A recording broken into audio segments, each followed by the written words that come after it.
By the way, I did dream of Gura. You kind of make a big deal out of it, okay? But we were having, I guess, a sleepover, and we were sleeping in the same bed.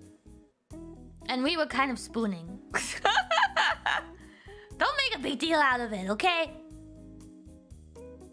It was friendly spooning. I can't explain it myself either. I don't know why.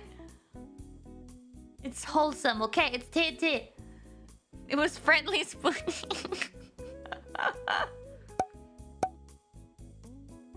What am I supposed to do? I can't change what I dream. I think it was just because I was so happy about interacting so much with Gura these days. Which I really am, okay? Got so happy I dreamt about her.